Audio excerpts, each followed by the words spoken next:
I'm going to break down the Baylor men's basketball roster and give my ceiling and floor for the team, both in the Big 12 and and postseason wise as well. And I apologize for looking down because I cannot memorize all that stuff. And obviously, Michael Perez, as a true freshman, he's redshirting this year due to torn ACL. And the ultimate question really now is, will Justin Boda play this year? He suffered an arm injury. It was in an ATV accident.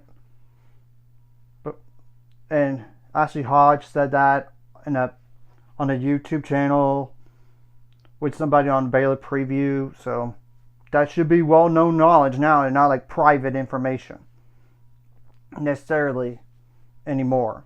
So just a heads up there. So, and the last thing you want to do is rush a guy too quick, given the severity of it, potentially.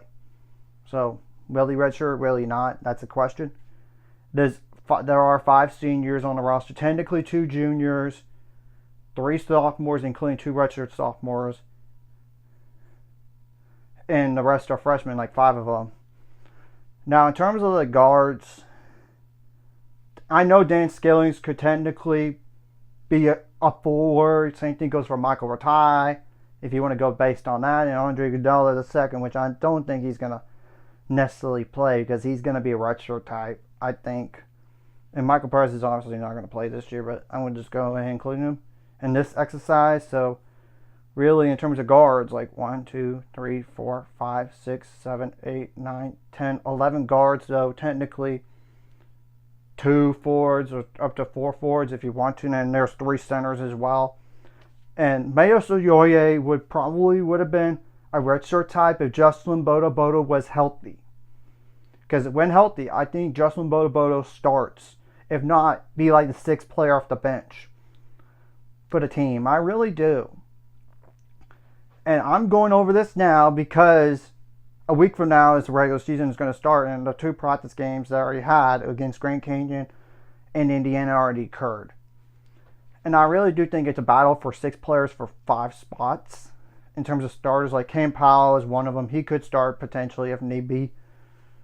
There's Cameron Carr, which I could totally see him starting. Tunde Yesper is definitely going to start. Michael Ratai, hopefully he does better down the line. Obi Agbum, and then Dan Skillings. That's your 6, right? Top 6 guys for sure. Then there's Isaac Williams that could play off the bench, and same thing goes for J.J. White. They technically could add a guy, I heard, because they have a spot available, but I don't know how, though, because they have 15 players on the roster already. So clearly something's going on that. So maybe they'll add somebody down the line. And if Justin Boda does play for the team, I do think that elevates the ceiling. Or they bring in somebody like another big man that will really help. And they need that in terms of the depth as well. So in terms of the Big 12, it's a very competitive league, to say the least. I think it's one of the best leagues in college men's basketball. The floor could really be down to 11th here. I'm just telling the truth. There's so many unknowns with the team. Point guard play is the question. They're going to have a lot of versatility on offense and defense with the length. That's going to help. I really do, and hopefully the defense does get better in all this. And then they could be a team that might not make the NCAA tournament. I'm just telling the truth. Now, the ceiling for the team, in terms of the Big 12, I don't see any higher than 5th or 6th. If they exceed that to be like number 4, I would be pleasantly surprised. Because you got to remember, Houston, BYU, Texas Tech, and Arizona, and it's not even mentioning Iowa State, you would have to get ahead of, and then Kansas, of all things.